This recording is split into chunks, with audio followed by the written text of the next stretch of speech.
Hello and welcome. Today, I just got done reading a tweet by, the Emperor Claudius, who is apparently tweeting from beyond the grave in the Elysium Fields. This is one of my favorite Twitter accounts. Go give him a follow. And today he asked the immortal question, okay, so you've managed to take a time machine back to ancient Rome. Yay! Okay, I have so many plans. But I also know that if I sneeze the wrong way, I can get in trouble or change history in a bad way. If every movie I've heard about discussing time travel is accurate. So, maybe some allergy medication or maybe, some saline spray, the usual. Or maybe I could get those locally, it would just be a little bit different and the delivery system might be a bit weird, but I could probably get used to it. Now, he added the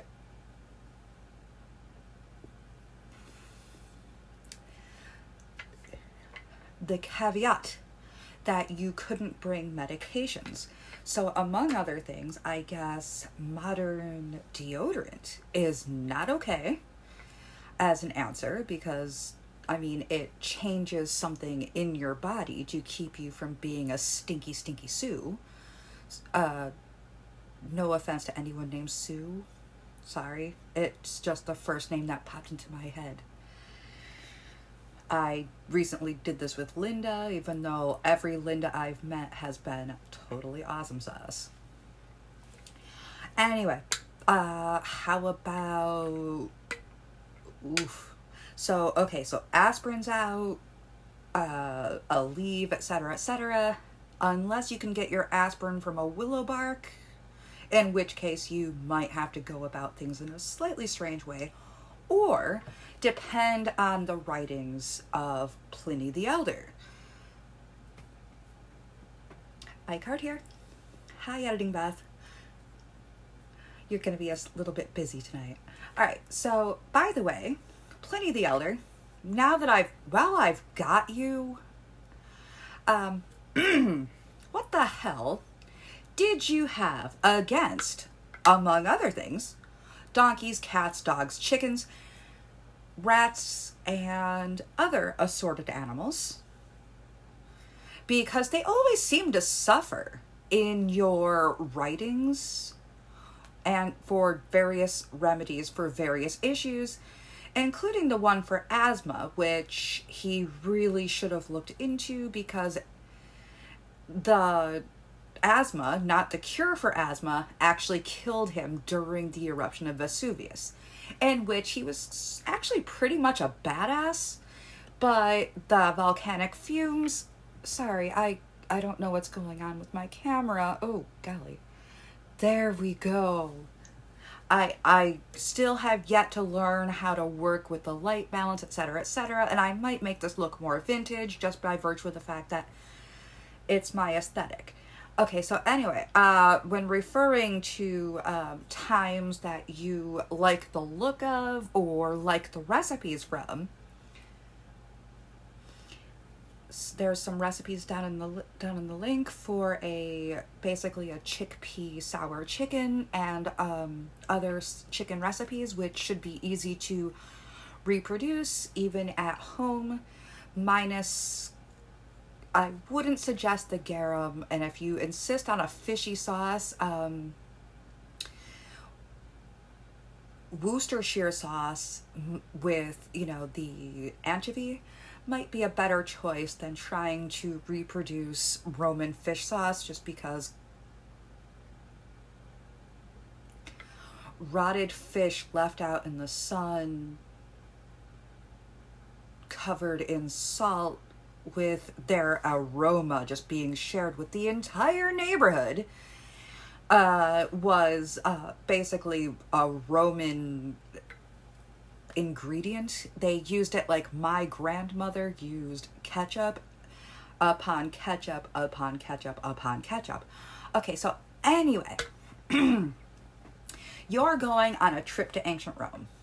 Okay, so I would be taking my friend with me, my best friend slash sister, and so we might have a few more choices on what to bring.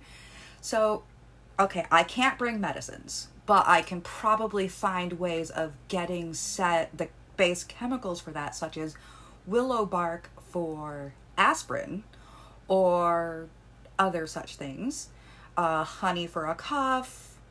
But I might want to bring a coffee kit and say that this kit equals one item and introduce coffee to, say, Emperor Claudius.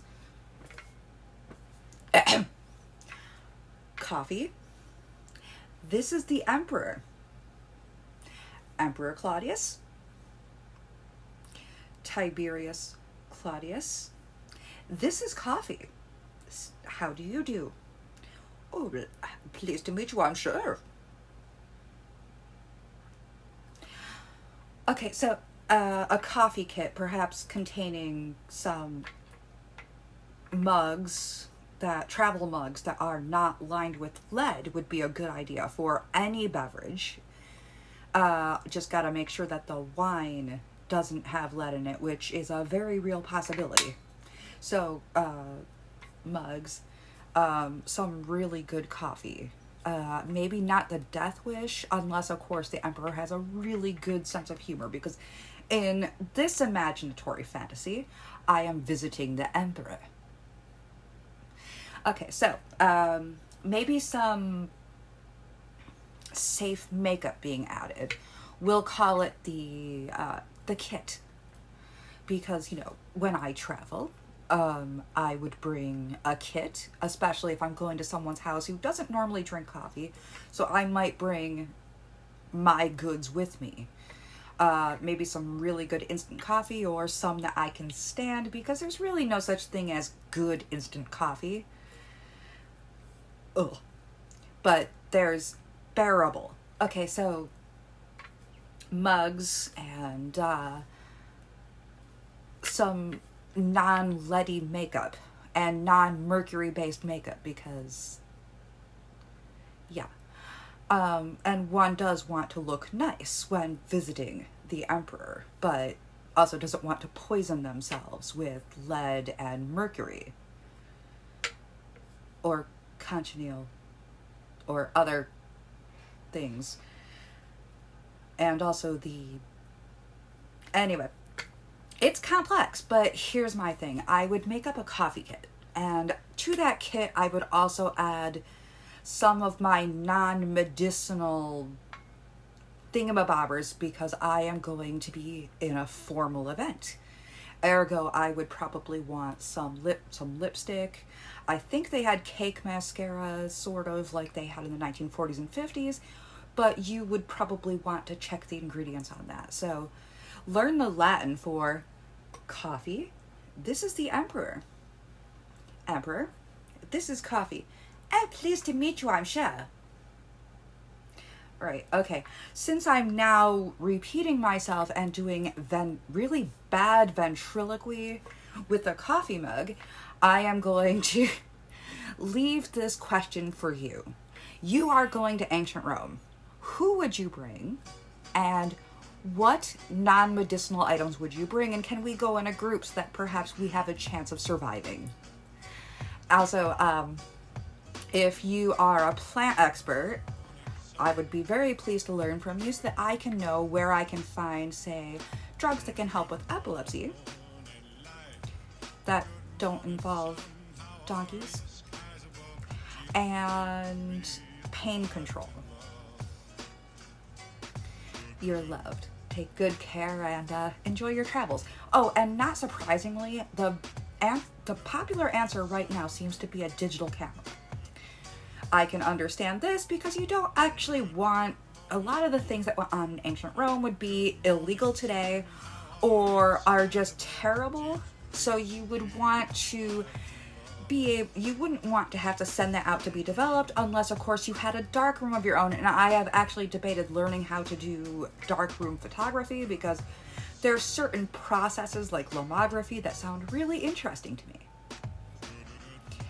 And lomography is a form of photography that was popular during the Soviet era, when the Soviet Union tried to recreate an expensive Japanese camera and came up with one that ended up with slightly oversaturated images that were slightly blurry but looked really, really cool. Anyway, you're loved, and take really, really good care of yourselves.